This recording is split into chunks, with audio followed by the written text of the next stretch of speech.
ኢራን በአሜሪካና በእስራኤል ላይ ሙሉ ድል መቀዳጀቷን አስታውቃለች። አሜሪካን በበኩሏ ኢራን በየትኛውም ስፍራ የሚገኘውን የጦር ማዘዣ ሰፈሮቿን ታወድማለች ብለው እንደማትጠብቅ አስታውቃለች። አሜሪካ በሳውዲ አረቢያ በፓኪስታንና በቱርክ መካከል የተፈረመውን የጋራ ወታደራዊ ትብብር ውል ስምምነት መደገፏን ገልጣለች። ወድጄ ነው የምወዳት ከገንዴም ያላጋ ልጅ ያላትን አልያም ጉዳዩ ከእጅ ያመለጠ እንቁላልን ሆኖባታል ሲሉ የተቿት ብዙዎች ናቸው።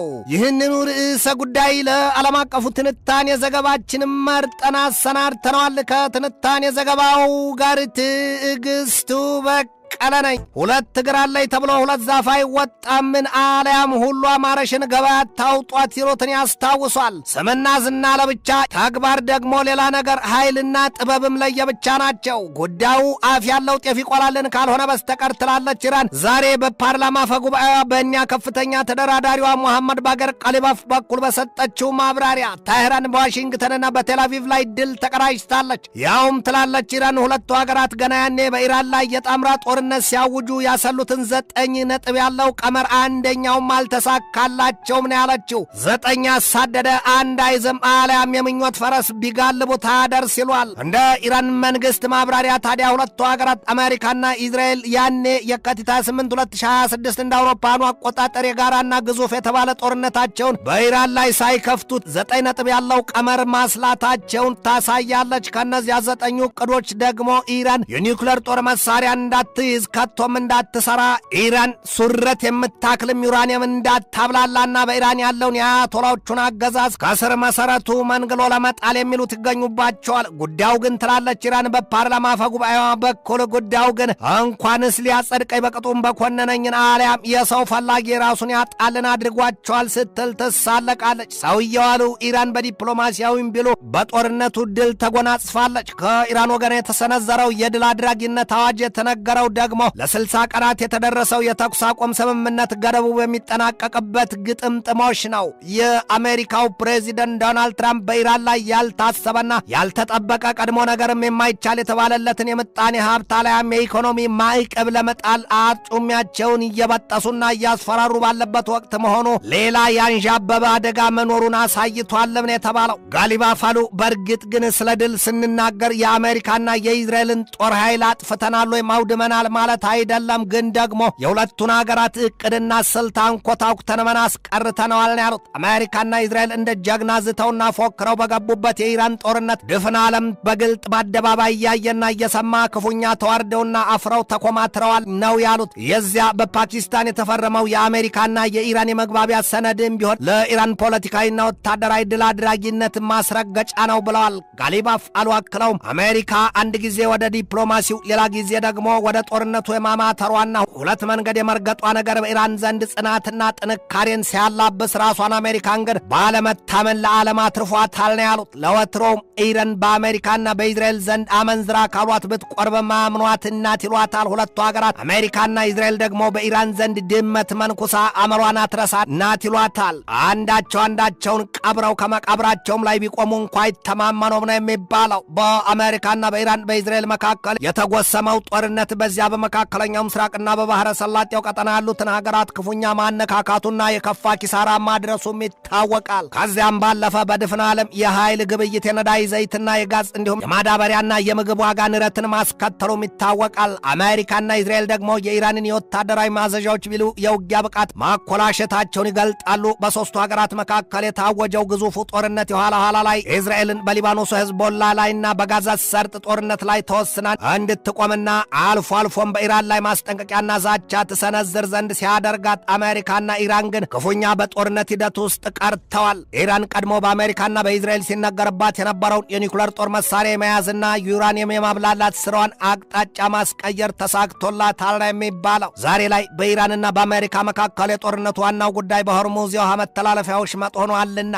ኢራን የሆርሙዝን ወሽመጥ ሙሉ በሙሉ ዘግታ በዚያ የውሃ አካል የትኛውን መርከብ ዝር እንዳይል ስትል አብሶም የአሜሪካና የእስራኤል የኃይል መርከቦች የእሳት ቀለቧ የመሆናቸውን ነገር ደጋግማ ማሳየቷና ማስጠንቀቋም አይዘነጋም። አሜሪካን በበኩሏ ሰሞኑን በዚያ የሆርሙዝ የውሃ መተላለፊያ ወሽመጥ ጉዳይ አንድ አዲስ የታዋቂና የተወዳጅ ዘፋኝ ነጠላ ዘፈን የሚሰማ ዜማዋን ለቃለች ችሏታል። ያውም አሉ ፕሬዚደንቷ ዶናልድ ትራምፕ ያው ባለፈው አርብ የጋዜጠኞች መግለጫቸው ከጥቂት ጊዜ በኋላ አሊያም በቅርቡ አሉ ትራምፕ ትከሻቸውን ከፍ ዝቅ እያደረጉ በቅርቡ የሆርሙዝ የውሃ ወሽመጥ የአሜሪካ ግዛት አሊያም የአካል ክፍል ነው ብዬ በአዋጅ ለፍፋለሁ አሉ። የዚያን የትራምፕን መግለጫ የተረዳችዋና አላምጣ የዋጠችዋ ኢራን በበኩሏ ይህንን ስትል መልሳላቸዋለች። የሆርሙዝ የውሃ ወሽመጥ የኢራን ነበረ፣ አሁንም ወደፊትም የኢራን ሆኖ ይኖራል። ይሄ ተነስቶ በምርጫ ትኩረትን ለመሳብ ስሜትን የሚይዝ ንግግር ማድረግ ቢሉ የጦር አውሮፕላን ጫይ መርከቦችን ማንጋጋትና የጦር አውሮፕላኖችን በየአይነቱ ማስጓራት ኢራንን አያስደነግጣትም አያስደንቃትም።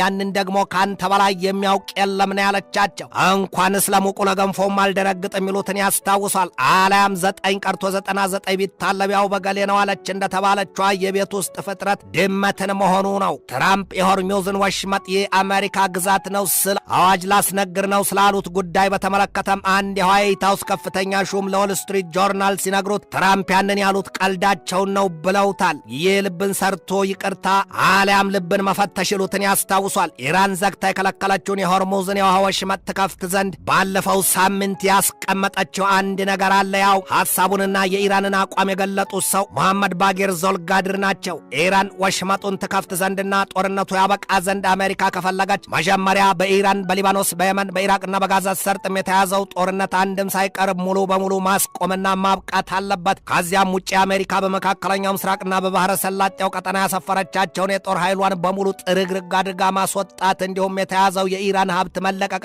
በኢራን ላይ የተጣለው ማዕቀብም በነቂስ መነሳት አለበት ነው ያሉት። ከዚያ በኋላ ደግሞ እንደ ሁኔታው በኢራን የኒውክሌር ጉዳይ ድርድር ሊደረግ ይችላል የሚል አዝማሚያ ተናግረዋል። በማጠቃለያቸውም አሉ ዞልጋድር ኢራን በጦርነቱ ለደረሰባት ውድመት ጠሰቅ ያለ ካሳ ትፈልጋለች ነው ያሉት። 300 ቢሊዮን ዶላር መሆኑን ልብ ይሏል። ኢራን በአሜሪካ የዲፕሎማሲ መጋረጃ አልተጋረደችም ይሏታል። ዛሬም በሆርሙዝ የውሃ ወሽመጥ ለማለፍ የሚሞክሩ መርከቦች ካሉ አቆትማ እየጠበቀች ቀልጥማ ለመጣል ተንጠራርታ ቆማለች ይሏታል። ባለፈው አርብም ኢራን ያደረገችው ያንኑ ነው። ኢራን 2 የተባበሩት አረብ ኤምሬት የነዳጅ ጫይ መርከቦችን መምታቷና ቅዳሜ ዕለትም ንብረትነቱ የአቡዳቢ የሆነውን አንድ ግዙፍ መርከብ መምታቷን የተገለጠው የአሜሪካ ባለስልጣናት የፖለቲካው ቢሉ የወታደራዊ ዘርፍ በኢራን አቋምና ብቃትም ጥንካሬም ክፉኛ ተሸብረዋል ይሏቸዋል። በአሜሪካ ጦር ኃይል ጡረተኛው የጦር መሪ ጀነራል ጃክ ኬይን አሉ የኢራንን መንጋጋና ክራንቻ ሊያዳክመው የሚችል ብቸኛና አንድ ነገር አለ፣ ያው በሀገሪቱ ያለውን መንግስት መቀየር ብቻ ነው ብለዋል። ይሁንና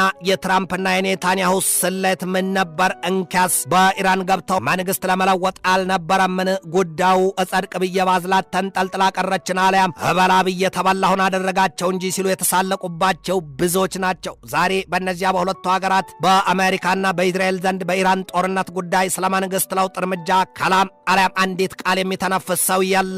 ይሆናል ብዬ ጎሽ ጠመድሁ አልሆን ቢላይ ፈትቼ ለቀኩ ይለዋል። ይሁንና ይላሉ ሌላው አሜሪካዊ ከፍተኛ የጦር መሪ ጀነራል ማይክ ሚውለን ቀድመው ነገር ኢራን በየትኛውም ስፍራ ያለውን የአሜሪካ የጦር ማዘዣ ሰፈር ታወድማለች ብለን አንጠብቅም ነው ያሉት። ይህ መካከለኛው ምስራቅና የባህረ ሰላጤው ቀጠና ሀገራት በኢራን ጥቃት ክፉኛ የተጎዱ መሆናቸው ሲገለጥ ይነበባል። እንደ ሳውዲ አረቢያን መሰሎቹ የአሜሪካ ብርቱ አጋርና አባር ሀገራት በአሜሪካ ጡንቻ መተማመናቸውን እንዳላዋጣቸው ተገንዝበው ዛሬ ላይ ከፓኪስታንና ከቱርክ ጋር የጋራ የመከላከያ ስምምነት ውል መፈራረሟ ታውቋል። ያንን ተከትሎም የአሜሪካው ፕሬዚደንት ዶናልድ ትራምፕ በሰጡት የትናንት ማብራሪያቸው የሶስቱን ሀገራት የጋራ ወታደራዊ ስምምነት ውል እንዳስደሰታቸው ገልጠዋል የተባለው ትራምፕ በዚያ ንግግራቸው የፓኪስታን የሳውዲ አረቢያና የቱርክ የመከላከያ ስምምነት በጣም ትልቅ ግልጥና ጠቃሚ ሲሉ አሞካሽተው ራሳቸውን ከየትኛውም ጥቃት ለመከላከል የተሰላ ምርጥ ብልሃት ብለውታል። ትራምፕ ያንን የተናገሩት ደግሞ ስምምነቱ ከተፈረመ ከቀናት በኋላ ከትናንት በስቲያ እሁድ ዕለት ነው።